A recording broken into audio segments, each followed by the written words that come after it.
Olá, o meu nome é Mariana e eu sou museóloga e sou a professora de conservação de vocês. E na aula de hoje a gente vai falar sobre acondicionamento de acervos. Então, vamos lá comigo!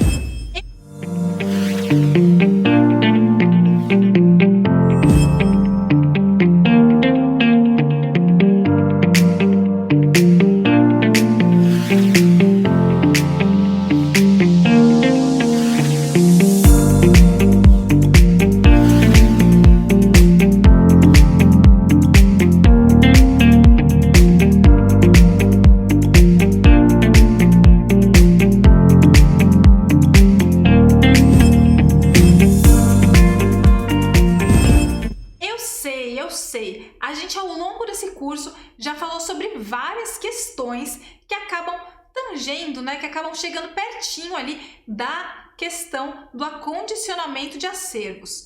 Mas a gente não falou sobre isso propriamente dito.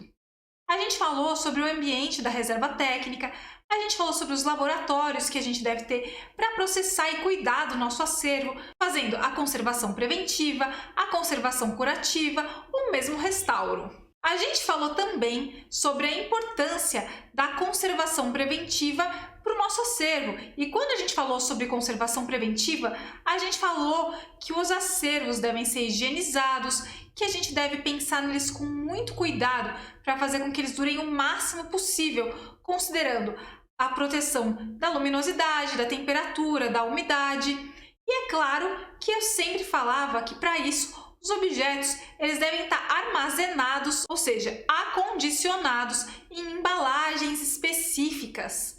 E hoje a gente vai detalhar um pouquinho mais sobre como funciona o processo de acondicionamento do acervo. Essa palavra que às vezes pode confundir a gente, acondicionar, nada mais significa do que guardar, deixar eles ali bem guardadinhos mesmo dentro de algum espaço. E esse espaço, ele vai considerar diversas camadas, vai considerar diversos níveis e a necessidade de cada tipo de acervo. Então vocês se lembram na semana passada, quando a gente falou de tipologias de acervo e a gente acabou detalhando que diversas tipologias elas podem ser classificadas pela sua forma de uso ou pelos seus materiais e que quando a gente classifica pelos seus materiais, cada material tem um cuidado diferente? Então, o acondicionamento ele vai conseguir abraçar as necessidades de cada uma dessas tipologias e vai pensar também nos tamanhos dos objetos, nas suas dimensões, nos seus formatos e vai tentar deixá-los o mais confortável possível.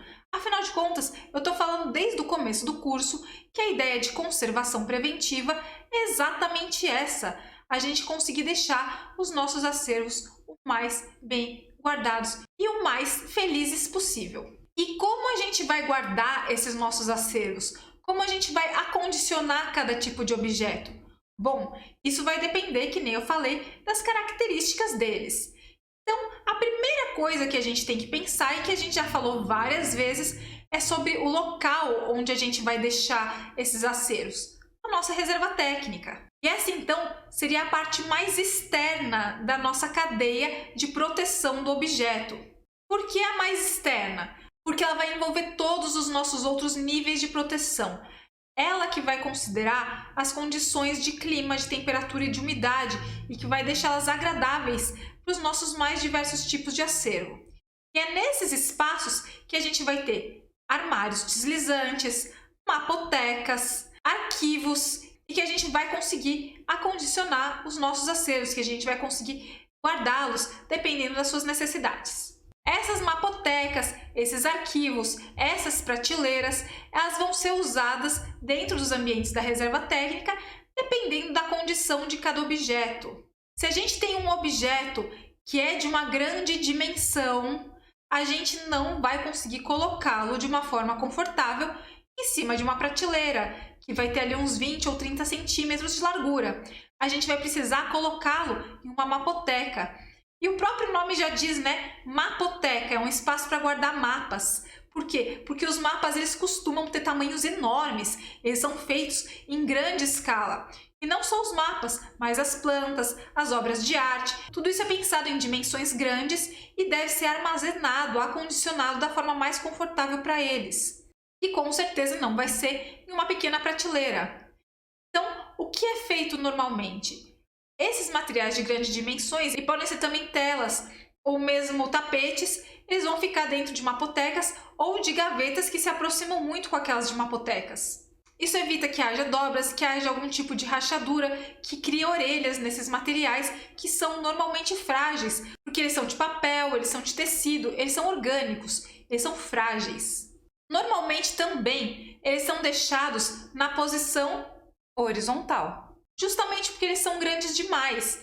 E se a gente começar a pendurá-los pelas bordas, a gente pode acabar fragilizando algumas dessas bordas.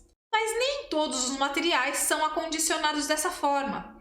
Fotografias, por exemplo, a gente pode deixá-las em gavetas de arquivos colocadas de forma vertical dentro de pastas suspensas. Ou a gente pode deixá-las dentro de armários, nesse mesmo sentido, em pastas suspensas. Os mapas ou plantas de menor escala, eles também podem ser acondicionados verticalmente. A gente vai ter que ver só qual o material deles, o tamanho e a resistência que eles vão ter que ter para suportar o próprio peso. Tem materiais que aguentam e materiais que não aguentam. Uma outra forma da gente conseguir acondicionar materiais que são muito grandes, e caso a gente não tenha mapotecas, caso a gente não tenha nenhum tipo de armários, de gavetas, ou não consiga deixá-los também de uma forma vertical confortavelmente, a gente pode transformá-lo em rolos. Mas esses rolos eles precisam ser grandes, eles precisam ser largos. Já tentaram enrolar um papel bem enroladinho em formato de rolo? E quando vocês desenrolaram, ele não ficou bastante ovalado? Ele não ficou bastante ondulado? Então, a gente quer evitar que isso aconteça. E quanto maior for a forma com que a gente vai enrolá-lo, mais simples a gente acaba conseguindo protegê-lo. A gente vai fazer menos dessa ondulação. Então, rolos maiores acabam protegendo melhor os nossos acervos frágeis. Uma outra forma da gente guardar objetos é pensar em caixas feitas especificamente para eles. Essas caixas, elas muitas vezes vão usar espuma expandida ou etafon, como as pessoas chamam, que é aquele material que protege os eletrônicos quando a gente compra e quando a gente recebe na nossa casa. Essa espuma expandida, ela é inerte e ela consegue deixar os objetos travados no espaço, evitando que eles girem, evitando que eles se quebrem, que eles se encostem, eles ficam protegidos. São criadas, entre aspas, caminhas para eles, bem confortáveis, que nem vocês estão vendo aqui do lado. E pode ser usado para as mais diversas formas de acervo. A gente pode usar isso para peças de vidro, a gente pode usar isso para cerâmica, a gente pode usar isso para caixas de tecido, a gente pode usar isso para chapéus. A ideia é evitar que esses objetos se deformem, se quebrem ou fiquem ali mal colocados, mal acondicionados e que acabe prejudicando eles a longo prazo. Alguém já teve algum objeto que acabou sendo amassado e que acabou perdendo a forma dele original? Isso acontece bastante com bonés, acontece bastante com sutiãs, acontece bastante com botas, com sapatilhas. Eles acabam se deformando quando várias coisas são empilhadas umas sobre as outras. E é exatamente isso que a gente não quer que aconteça quando a gente está acondicionando nossos acervos na reserva técnica. Quando a gente pensa em documentos e eles são pequenos, a gente pode usar pastas de poliondas para guardá-los. Esse acondicionamento costuma ser um acondicionamento secundário. A gente vai ter essas pastas de poliondas, de preferência brancas, para não interferirem com o objeto e também por serem inertes, por não soltarem nenhum pó reagente, que não soltarem nenhum tipo de ácido, e elas vão ser boas para proteger o acervo. E dentro dessas pastas de poliondas, a gente vai fazer envelopes próprios para cada tipo de acervo. Então, quando a gente pensa em negativos fotográficos, a gente tem um tipo de envelope feito para eles. Quando a gente pensa em fotografias, a gente também consegue fazer envelopes feitos especificamente para eles. E todos esses envelopes, eles são feitos com materiais que não vão reagir, ou seja, papel neutro, papel alcalino, jaquetas de poliéster. A gente não vai usar nunca PVC ou esse papel que a gente usa para impressão, né, que é um papel extremamente ácido, as chamadas folhas de papel sulfite ou folhas de papel canson. A gente não vai usar esse tipo de material. Esse material ele acaba mais prejudicando do que ajudando o acervo.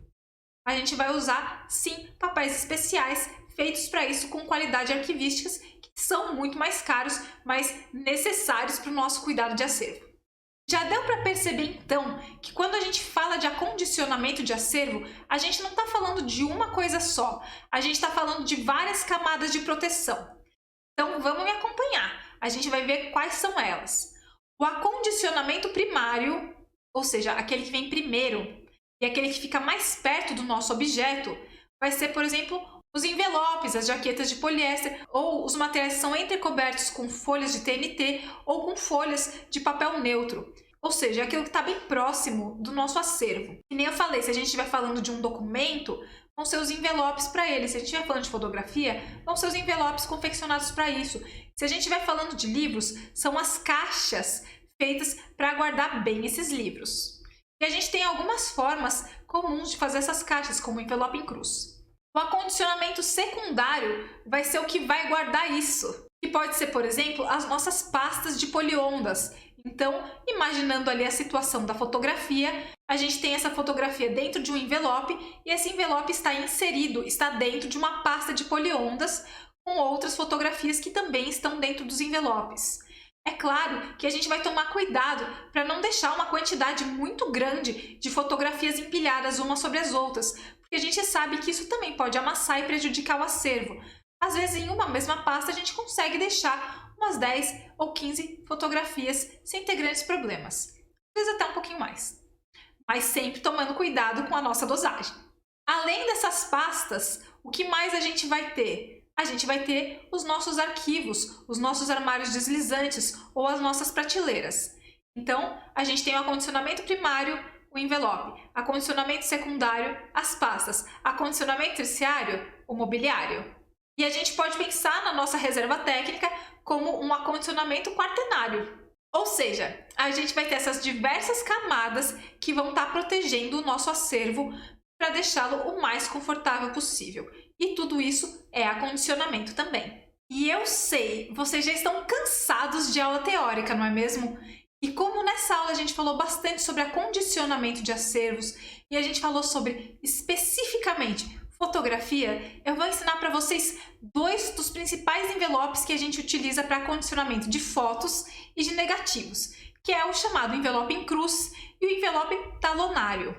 Então, prestem atenção e façam aí na casa de vocês. Eu sei que vocês vão gostar bastante. Lembrando que é só um protótipo. Então, aí vocês vão usar o material que vocês têm disponível, como folhas de papel sulfite ou de papel canson.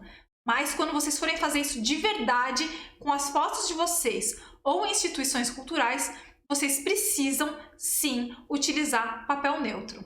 Então, vamos lá! Para essa atividade, vocês vão precisar de uma régua, estilete, um lápis e algumas folhas de papel sulfite. Lembrando que é só um protótipo. Quando vocês forem fazer isso para guardar suas fotos de verdade, nós devemos utilizar papel neutro. A primeira coisa que nós vamos precisar fazer é medir a fotografia. Essa que eu separei para o experimento tem 9 centímetros de largura e 6,7 de altura. Nós vamos repetir essas medidas ao longo da folha, dando uma margem de meio centímetro. O desenho vai ficar assim, ó, no formato de uma cruz. Depois, nós vamos cortar os retângulos das laterais, superiores e inferiores, dessa forma. Vamos apagar as marcações e vamos passar o estilete de leve para facilitar a dobragem. Lembrando, não é para cortar a folha. Isso pode também ser feito com uma régua.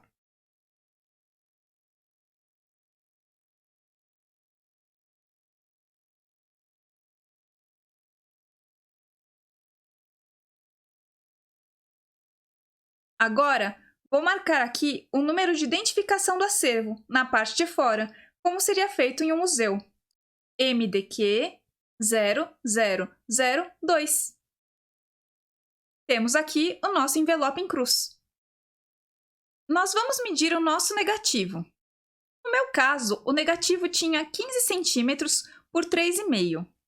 Então, nós vamos acrescentar no nosso desenho 1 centímetro a mais na altura e na largura. Aqui ficamos com 16 por 4,5. Vamos fazer esse desenho 2 vezes, uma imediatamente acima da outra. Faça na borda direita do retângulo superior uma marcação de 1 centímetro.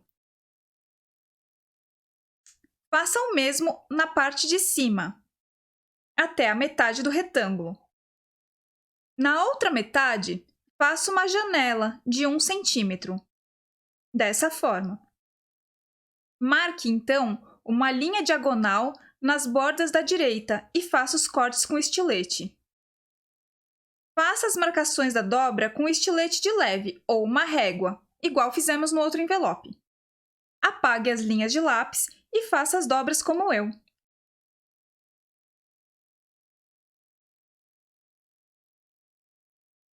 Então, é só marcar o número de inventário. No caso aqui, Museu da Quarentena, MDQ 0003. E temos aqui o nosso envelope talonário para negativos. E aqui estão os dois juntos. Então é isso, espero que vocês tenham gostado da aula de hoje. Na aula da semana que vem, a gente vai continuar falando sobre acondicionamento de acervos e a gente vai começar uma sequência de aulas práticas para as próximas semanas. Então a gente se fala logo mais. Até logo. Tchau, tchau.